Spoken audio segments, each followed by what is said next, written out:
আসসালামু আলাইকুম। শেষ খবর হলো এই অথর্ব বিতর্কিত এবং বাংলাদেশকে ডুবানো অশান্তির চরম থেকে চরম শিখরে নেয়া ডক্টর ইউনূস সরকার চট্টগ্রাম বন্দর নিউমোরিং টার্মিনাল সেটা মার্কিন যুক্তরাষ্ট্রের প্রতিষ্ঠান থেকে ইজারা দেওয়া থেকে ব্যাকফুটে এসছে।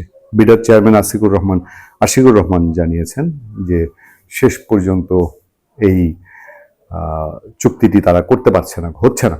যাক, কোন ঠেলায় পড়ে তারা এই চুক্তি থেকে সরে এসছে আমরা জানি না, আমরা বিস্তারিত পেলে আপনাদেরকে জানাবো। কিন্তু তারা যে করতে চাচ্ছে আর কি কি কি করতে চাচ্ছে শেষ মুহূর্তে, যে রাজনৈতিক দলগুলো শেষ মুহূর্তে থাপায় না সরকারের শেষ মেয়াদে, থাপানো থাপানো থাপানো, এরা তার চূড়ান্ত করেছে। আজকে আফসোস করে আমার গাঁও গ্রামের একজন ভাই ফোন করেছিল যে আমি যেখানে ছিলাম সুনামগঞ্জের যে জায়গাটিতে গত কিছুদিন ছিলাম, সেই সুনামগঞ্জের সেই জায়গা থেকে আমি যখন ঢাকায় ব্যাক করছি, সেই ঢাকায় ব্যাক করার পথে ফোনটি পেলাম, বললো যে ভাই এই 54,000 বর্গ মাইলে এক মুঠি বালি এই সরকার কোথাও ফেলেছে। আমাদের দেশটার কি কোনো প্রয়োজন হয় না?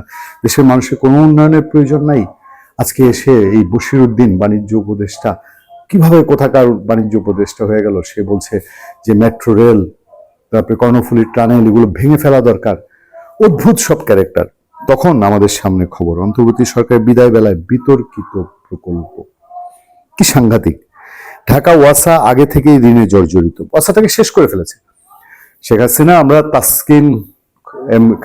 তাসকিমকে আমরা গালিগালাজ করতাম যে এতদিন তিনি কেন এমডি ছিলেন। তাসকিমকে এখন মনে পড়ে, জানেন, যে আমরা বলতাম বারবার এই লোকটাকে এমডি করা হচ্ছে, কিন্তু সেই লোক যে যা করে গেছে, ওয়াসাকে তছনছ করে ফেলেছে। ওয়াসার যারা খবর রাখেন, ওয়াসার লোকজনের সঙ্গে আমাদের কথা হয়, এই ওয়াসাটাকে একেবারে শেষ আপনার যা করে গিয়েছিলেন তাসকিম সাহেব, সেটা থেকে পুরো রিভার্স জায়গায় নিয়ে গেছে।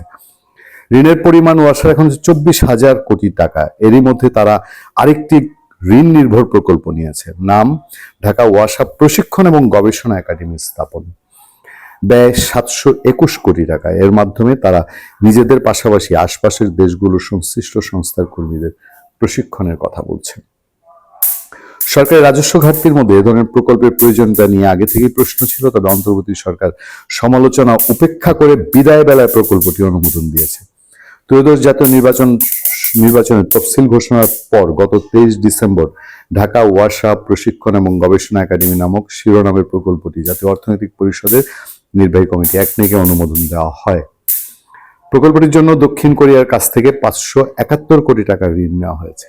এই ঋণের বোঝাও আমাদের কাঁধে চাপিয়ে পালাবে এই ডক্টর ইউনূস সরকার। ডক্টর মোহাম্মদ ইউনূস সরকারের নেতৃত্বে অন্তর্বর্তী সরকারের শেষ সময় 1 ডিসেম্বর থেকে 25 জানুয়ারি, দেখেন 1 ডিসেম্বর থেকে 25 জানুয়ারি 64টি প্রকল্প অনুমোদন হয়েছে, যেগুলোর মোট ব্যয় 1,06,993 কোটি টাকা। এর মধ্যে 40টি নতুন প্রকল্প। এসব প্রকল্প বাস্তবায়নে ব্যয় হবে 69,356 কোটি টাকা। নতুনদের তালিকায় প্রয়োজনীয় প্রকল্প যেমন রয়েছে, তেমনি রয়েছে কম জরুরি প্রকল্প। সব মিলে অন্তর্বর্তী সরকার 1.5 বছরে 135টি নতুন প্রকল্প নিয়েছে। আমি আর বিস্তারিত পড়তে চাই না। এরা যে সব কূটনৈতিক পাসপোর্ট জমা দিয়ে পশ্চিমা দেশের ভিসা লাগাচ্ছে, এদের সর্বোচ্চ ব্যক্তিরা, এদের পুলিশ প্রশাসনের সর্বোচ্চ ব্যক্তি সহ পাসপোর্ট এখনই ফেরত দিচ্ছে। এরা কি নিশ্চিত এরা সব পালাচ্ছে, এরা ভাগছে? ক্ষমতা হস্তান্তরের পরেই এদেরকে আর ধরা ছোঁয়া যাবে না। এই যে শত প্রকল্প, 135 প্রকল্প, এখন নতুন প্রকল্প 69, এগুলোতে কত কোটি টাকা কমিশন আসতে পারে? বাংলাদেশের ট্রেডিশন কি বলে? এটা তো কোনো ট্রেডিশন বদলায়নি।